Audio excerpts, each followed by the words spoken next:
Hello. So today we will be starting our class with DNA replication. Okay. So what is replication? Replication is nothing but duplication of something. Okay. Something is being replicated.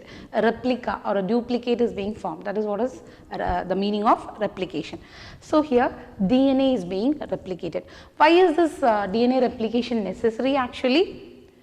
Because from a mother cell, if a daughter cell is being formed, okay, from a mother cell, if a daughter cell is being formed, the daughter cell, if it has to be formed, if we have to get a daughter cell, first the genetic material has to be formed.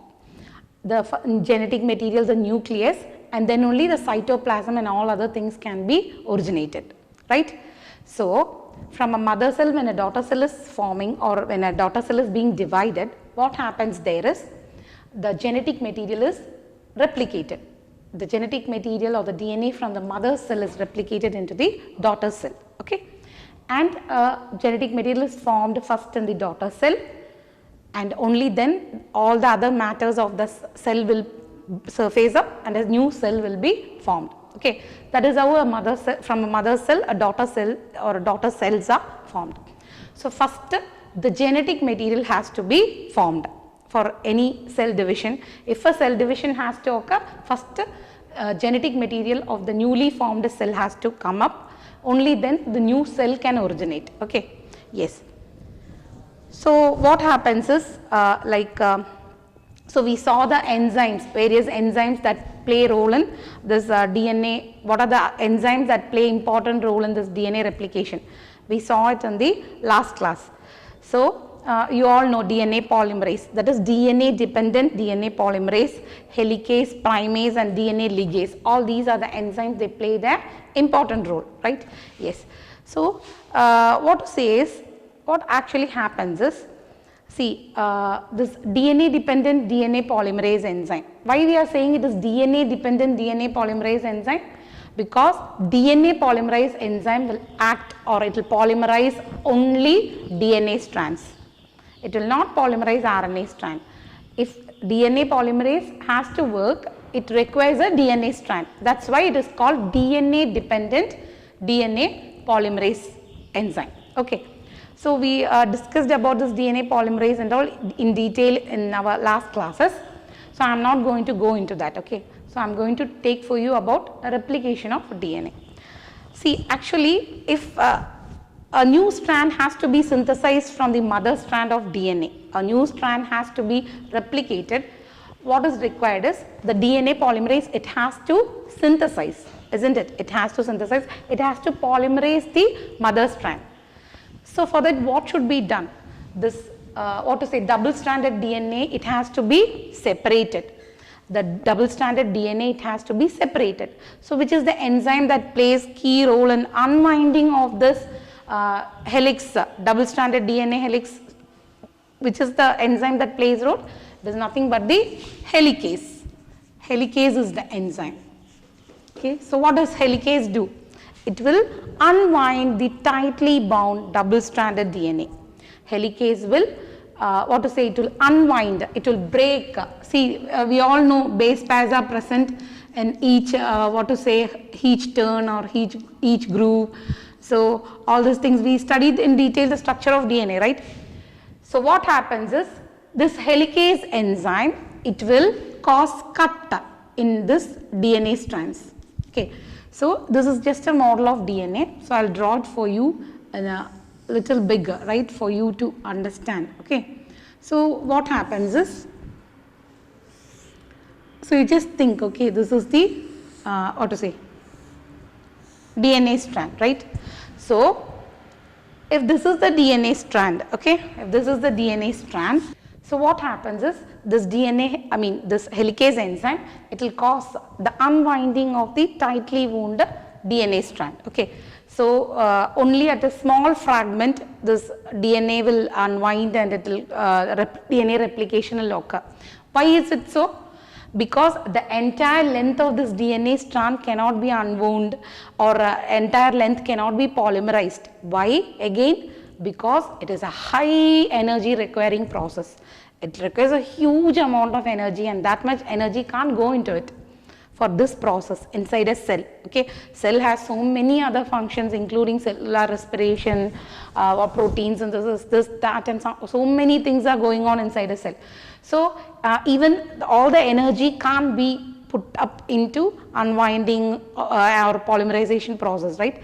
So what happens here is the helicase, it will cause unwinding of the DNA strand at a shorter fragment, or it'll cause the unwinding of this DNA only at a shorter length. Okay, so when the helicase when a helicase it acts, when helicase acts, the DNA strand will be unwound. Like how, see here, this base pairs, they are bonded by hydrogen bonds. We all studied that, right? We studied that in our last classes. So the helicase will cause the it will break the hydrogen bond that is bonding the base pairs. Okay, adenine and guanine, cytosine, thymine, all these things are there. They are base pair with each other, complementary base pairing. Okay, so what happens is this helicase will cause a cut. If we have to say in simple term, the helicase will cause a cut, or it will break the hydrogen bond between the base pairs, and because of breaking of this hydrogen bond, what happens? The DNA strand will get separated. Because of breaking of that hydrogen bond, the DNA strand will be separated. So the DNA strands, it will break. As soon as there is a break here, what will happen? This strand will come out like this, right? It will be it will come out like this, right? It will be separated, isn't it? So something is tightly wound and we make a cut, it will immediately unwind. Same thing happens here. So once this hydrogen bond is cut, the DNA double strand which is tightly wound, okay, it is twisted, it will open up, it will unwind, okay, and a fork will be formed. What is being formed? A fork will be formed, and this fork, see, it's fork shaped, right? This fork is called replication fork. Okay, the unwinding of DNA due to helicase activity and formation of fork. Okay, that is what we have to remember here. So this is called as replication fork. Okay, so now this end, okay, so this end will be, what is it? We will take it as 5' to 3' end. This one will be 5' to 3' end, or 5' to 3' end, and this one, so this one will be obviously 3' to 5' end. Okay, so we all know this, what is this prime ends and hydroxyl group, phosphate groups, free ends and all that we studied, okay, in earlier classes, that is the last classes. Okay, so no need to take in detail about all that now, right here. Okay, so just think, okay, so the base pairs are present here. Now the base pairs, the bases are present in each strand. You have to remember that. Okay, the bases, they are present in each strand, but they are separated now. Okay, so this short fragment of the DNA, whole length of DNA, a short fragment has been separated or unwound because of helicase enzyme. Okay, I hope you got it. Yes. So next what happens is, as soon as this condition prevails, the DNA polymerase enzyme, immediately what it will do? It will come and it will start to, it will begin the polymerization reaction. Okay. So how is this polymerization reaction occurring? For a polymerization reaction to occur, or if a DNA polymerase has to synthesize new strand, or it has to polymerize, that is the better term. If polymerization has to be done, polymerization is nothing but adding up of new nucleotide series, okay. Formation of new nucleotide chains are known as polymerization. So what happens is, one strand, that is the polymerization will occur only at the 3' end, that is which strand is beginning with 3' end or 3' end, only at that strand the DNA polymerase will first start to polymerize. That is, if a strand is having a 3' end, so the DNA polymerase, what it will do? It will begin here with 5' end. Okay, so they have what to say, antipolarity, right? They have to be complementary and with antipolarity. So this is what is antipolarity. We studied that.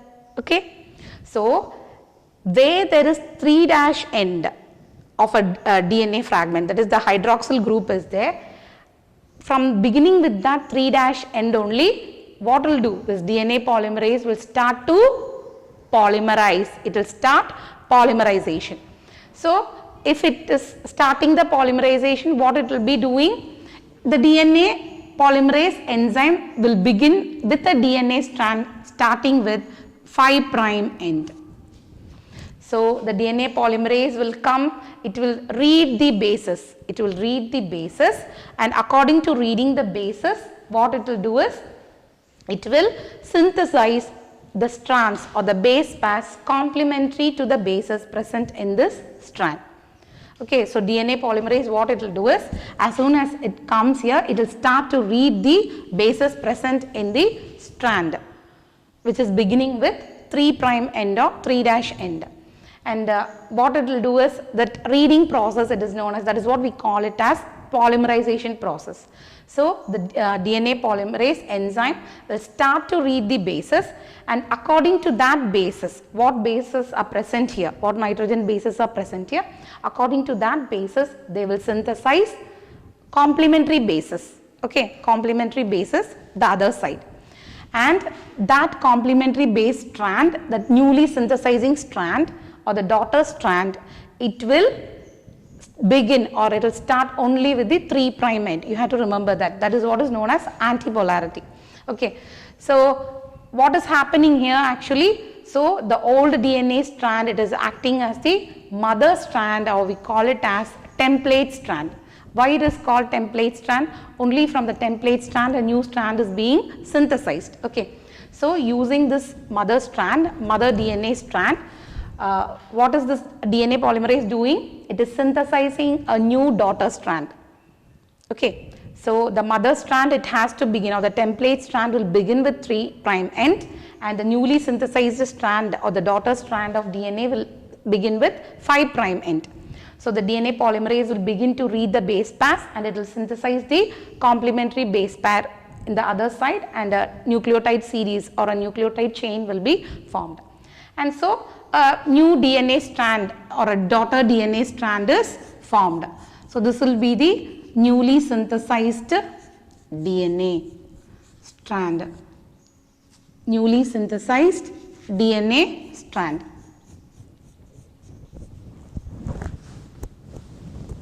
So this is the template strand or mother strand. I hope you are clear with this concept, right? So this is the template strand, and this is the newly synthesized daughter strand, daughter DNA strand. So the base pairing will be obviously complementary to each other. If here it is adenosine, here it will be thymine. If here it is cytosine, here it will be guanine. It has to be in that way. So that is what is complementary base pairing, right? Yes. So because a continuous strand has been synthesized here, we call this strand as leading strand. It is called as continuous strand or leading strand. Because a continuous strand has been formed, we call it as continuous strand or leading strand. And whereas what happens the other side, we'll see. So one fragment of DNA has been formed. We have obtained one strand of DNA, right? So obviously there will be coiling and a new strand is formed. And here the other side, the other template region, what has happened is, it begins with 5' end. It begins with 5' end. So the DNA polymerase will not be able to do its polymerization work. It is unable to do its polymerization work. Why? Because it can start or inaugurate the process only if it finds a 3' end or end with a hydroxyl group. So here the hydroxyl group is not there. So the DNA polymerase can't act. It can't do anything. So who comes and plays role here is the enzyme primase. Enzyme primase, they play the role here, important role here. So what do? Actually they synthesize primers, or we call them as short fragments of RNA. We call them as short fragments of RNA, and it is also called as Okazaki fragments.